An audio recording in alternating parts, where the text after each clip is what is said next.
નમસ્કાર મિત્રો, ગાંધીજીનું જીવન ચરિત્ર મુક્તિદાતા શ્રેણી લેખન અને રજૂઆત યોગેન્દ્ર પારેખ. આપ સૌ શરૂઆતથી જ મારી સાથે જોડાયેલા છો એ બદલ આભાર અને આનંદની લાગણી વ્યક્ત કરું છું. આજે આપણે જાણીશું પ્રકરણ 21મું, ફિનિક્સ આશ્રમ, બ્રહ્મચર્ય અને જેલનો પ્રથમ અનુભવ. મિત્રો, જીવન સાર્થક કરવાની ધગશ અને જાગૃતિના કારણે જીવનમાં રચનાત્મક પરિવર્તન આવે છે. ડરબનથી 13 માઇલ અને ફિનિક્સ રેલવે સ્ટેશનથી 2.5 માઇલ દૂર વર્ષોથી વણખેડાયેલી ઉબડ ખાબડ પણ ફળદ્રુપ એવી 100 એકર જમીન 1000 પાઉન્ડમાં બેરિસ્ટર ગાંધીએ ખરીદી લીધી.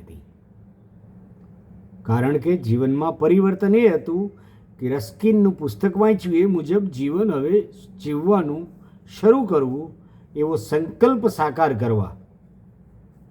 ઇન્ડિયન ઓપિનિયન છાપવા માટે પ્રેસનું મકાન અને વસવાટ લાયક સાદા મકાનો તૈયાર થયા.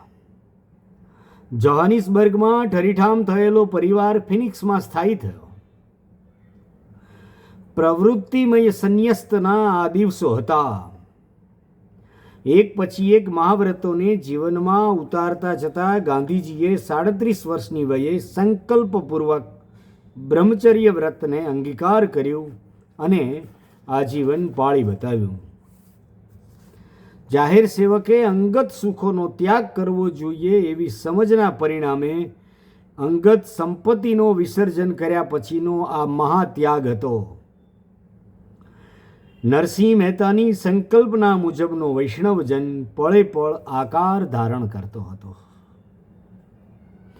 પરાઈ પીડા દૂર કરવાની કર્તવ્ય તત્પરતાના કારણે જ બોર યુદ્ધ વખતે ઘાયલોની સારવાર કરવા નીકળેલા મોહનદાસ ઝૂલું બળવા વખતે પણ પોતાના 24 જેટલા સાથીઓને લઈ માઇલોના માઇલો ચાલી જંગલ વિસ્તારમાં રહેતા ઝૂલું બળવાખોરોની સેવા કરે છે. મૂળ વાત એમ હતી કે ઝૂલુઓ નાતાલના મૂળ નિવાસી હતા. સરકારે તેમના પર ભારે કરવેરો નાખ્યો. તેનો ઝૂલુઓએ સંગઠિત વિરોધ કર્યો. સરકારે દમનકારી હુમલો કર્યો. બંને પક્ષે ઘાયલો હતા. ગાંધીજીની આગેવાનીમાં સેવકોની ટુકડીએ સરકારના સૈનિકો અને ઝૂલુઓ બંનેની સેવા કરી. ગાંધીભાઈ તરીકે જાણીતા થયેલા બેરિસ્ટરની સેવાનિષ્ઠ કર્મશીલતાનું આ પ્રકરણ તેમના નિર્મળ હૃદયની અમીટ છબી જેવું હતું.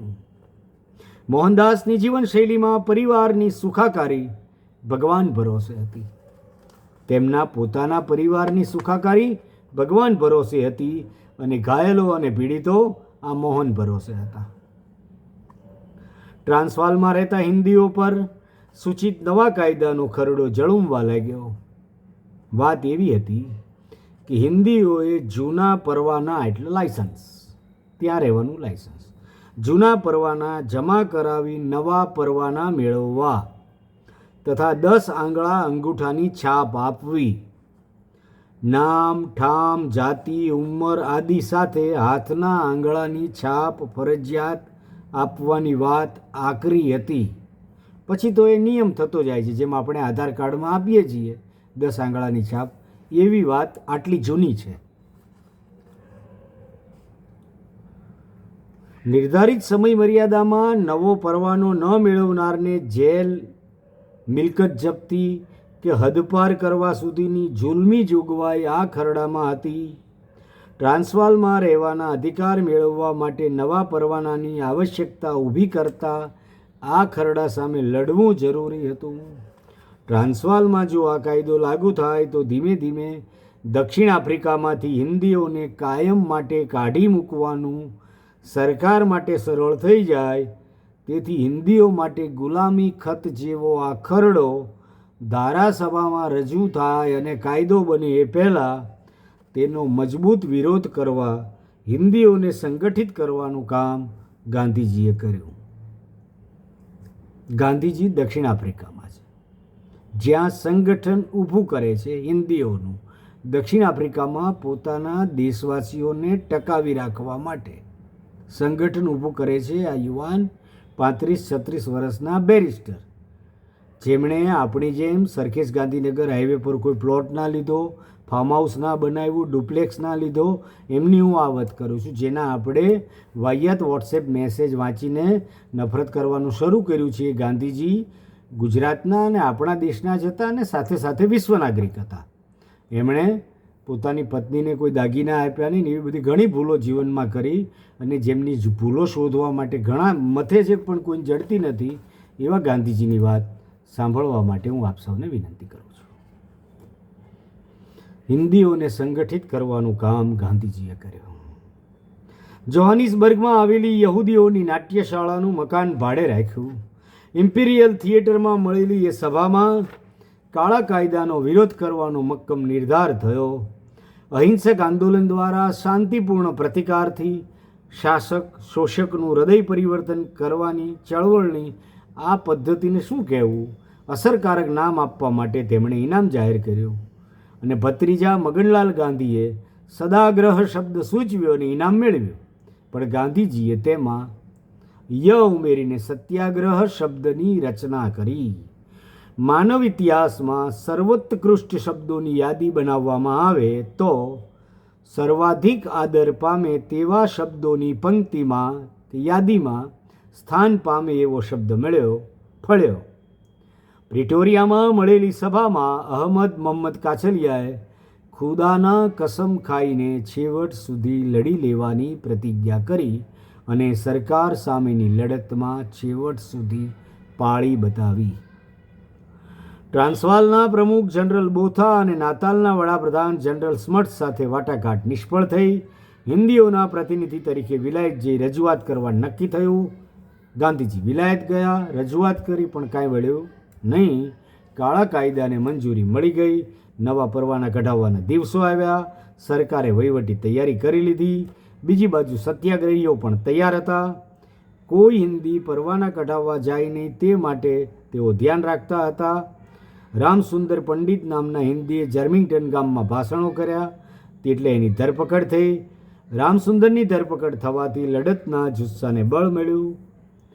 ગાંધીજી, તેમના મિત્ર થંબી નાયડુ અને એક ચીની આગેવાન હતા જેનું નામ કવિન હતું, એમની ધરપકડ થવાથી એમની ધરપકડ કરીએ તો આ લડત થંભી જશે એમ સમજી સરકારે ત્રણેયને કોર્ટમાં હાજર કર્યા.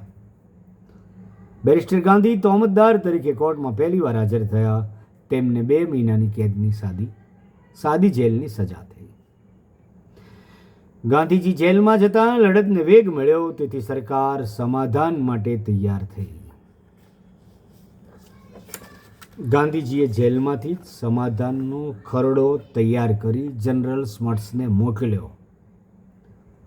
સ્મટ્સે જેલમાંથી પ્રિટોરિયા મળવા માટે ગાંધીજીને બોલાવ્યા.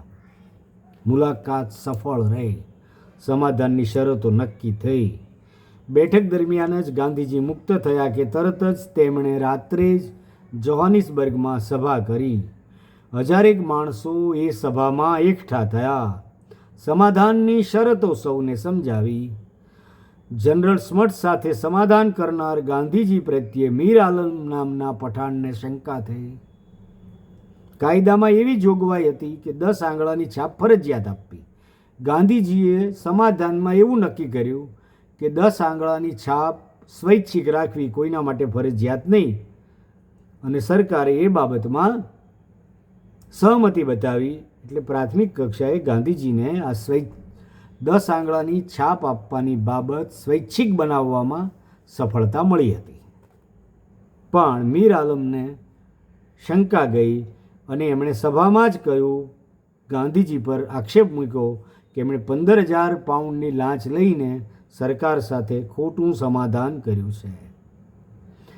ગાંધીજીએ સત્યાગ્રહીને છાજે તેવી નમ્રતાથી જણાવ્યું કે આપણે સરકારની જો હુકમીને તાબે થતા નથી. સરકાર 10 આંગળાની છાપ લેવા જબરદસ્તી નહીં કરે. સરકારે આ શરત સ્વૈચ્છિક કરી હોવાથી હિન્દી આગેવાન તરીકે, આ લડતના આગેવાન તરીકે પોતે સરકારનું માન રાખવા સૌથી પહેલાં પરવાનો કઢાવશે અને 10 આંગળાની છાપ આપશે, એવું ગાંધીજીએ પ્રતિજ્ઞાપૂર્વક જાહેર કર્યું. ગાંધીજીની આ નમ્રતા અને સમાધાન માટેની પહેલ પઠાણ મીર આલમને મંજૂર નહોતી. તેણે તીવ્ર આક્રોશમાં જાહેરમાં કર્યું, અમે કોઈ 10 આંગળાની છાપ આપવાના નથી અને કોઈને આપવા દઈશું પણ નહીં. હું ખુદાના કસમ ખાઈને કહું છું કે જે માણસ એશિયાટિક ઓફિસમાં જવાની પહેલ કરશે તેને હું ઠાર મારીશ. આવું મીર આલમે કહ્યું. સત્યાગ્રહી ગાંધીજી પઠાણના આક્રોશને ક્ષમાપૂર્વક સમજી ગયા, પણ ખુદાની કસમ ખાઈને કોઈને પણ ઠાર મારવાના સંકલ્પને તેઓ ના સમજી શક્યા. સભામાં શાંતિથી ગાંધીજીએ કહ્યું, સમાધાન કર્યા બાદ મુખ્ય માણસ તરીકે અને કોમના સેવક તરીકે મારી ફરજ છે કે આંગળાની છાપ આપવાની પહેલ મારે કરવી જોઈએ. મરવું તો સૌને નસીબે છે જ. રોગથી મરવું કે બીજા કોઈ કારણથી મરવા કરતાં મારા કોઈ પણ ભાઈના હાથે મરવામાં મને દુઃખ હોય જ નહીં. પણ આવી બધી વાતોની મીર આલમ અને એના મિત્રો પર કોઈ અસર હતી નહીં. પણ મીર આલમ અને તેના સાથીઓ સિવાય મોટાભાગના હિન્દીઓ સમાધાનની શરતો સાથે સહમત થયા. ગાંધીજી વહેલી સવારે જેલમાં જઈ સમાધાન અન્વયે બીજા કેદીઓને સત્યાગ્રહીઓને છોડાવી આવ્યા.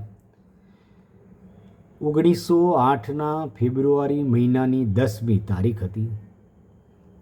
ગાંધીજી તેમના 2-3 સાથીઓને સાથે કાર્યાલયથી ચાલતા ચાલતા એશિયાટિક ઓફિસ પરવાનો કઢાવવા જતા હતા. મીર આલમ ઠાર મારવાના સંકલ્પ સાથે હાજર હતો. રસ્તે જતાં અટકાવીને ગાંધીજીને પૂછી લીધું, 10 આંગળાની છાપ આપવાના? ગાંધીજીએ હા પાડીને ઉમેર્યું કે તમે પણ સાથે ચાલો. તમે છાપ નહીં આપો તો ચાલશે, પણ અમારી સાથે ચાલો. આટલું સાંભળતા જ ગાંધીજીના માથામાં લાઠીનો પ્રહાર થયો. બેભાન થઈ ઢળી પડેલા ગાંધીભાઈ પર લાતો અને મુક્કાઓને ખાળવા સાથીઓએ પ્રયાસ કર્યા, પણ હોઠ ફાટી ગયો, દાંત તૂટી ગયો, મોંમાંથી લોહી નીકળતું હતું. બેભાન ગાંધીને નજીકમાં જ આવેલી પાદરીની ઓફિસમાં લઈ જવામાં આવ્યા. પાદરી કોણ હતું? જોસેફ ડોક.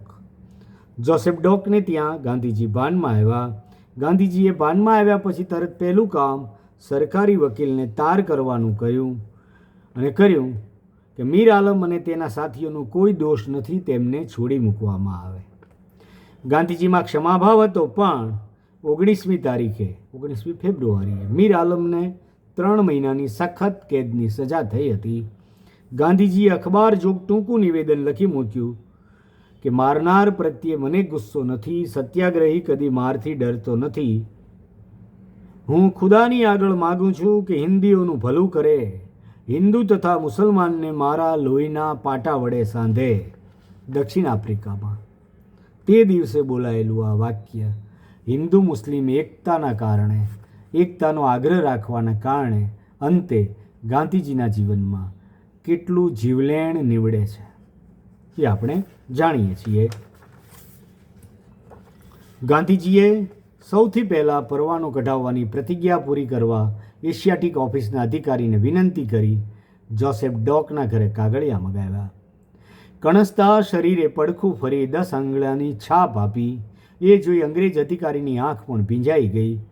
અંગ્રેજ પાદરી જોસેફ ડોકના ઘરે મોહનદાસની સારી રીતે સારવાર થઈ. પાદરીએ જોયું કે આ યુવાન બેરિસ્ટર જીસસના માર્ગે પ્રયોગપૂર્વક, સંકલ્પપૂર્વક, પ્રામાણિકતાથી જીવી રહ્યો છે. 40 વર્ષની વયના મોહનદાસ ગાંધીમાં જોસેફ ડોકને હિન્દના ભાવિ મહાનાયકના દર્શન થયા. મોહનદાસ સાથે વાતો કરી, તેમને સમજાવ્યું અને ઘણી વાતો કઢાવી તેમનું પ્રથમ જીવન ચરિત્ર લખ્યું. એક પાદરીએ 40 વર્ષના યુવાન બેરિસ્ટરનું પ્રથમ જીવન ચરિત્ર લખ્યું, જે અંગ્રેજીમાં પ્રગટ થયું અને વિલાયતમાં વસતા અંગ્રેજોને પણ મોહનદાસની આંતરિક શક્તિનો અને આત્મબળનો પરિચય થયો. ગાંધીજીનું પહેલું ચરિત્રનો અનુવાદ, ગુજરાતી અનુવાદ બાલુભાઈ પારેખે કર્યો, જેની નવજીવન દ્વારા છેક 1970માં પ્રથમ આવૃત્તિ પ્રગટ થઈ. આમ ગાંધીજી સત્યાગ્રહી તરીકે વિકસતા જાય છે તેની આ વાત આપણે કરી. મિત્રો, આપને જો અનુકૂળ આવ્યું હોય તો આપના મિત્રો સાથે, યુવાન વિદ્યાર્થીઓ સાથે શેર કરજો. સૂચન હોય તો કમેન્ટ કરજો. ખૂબ ખૂબ ધન્યવાદ. આભાર.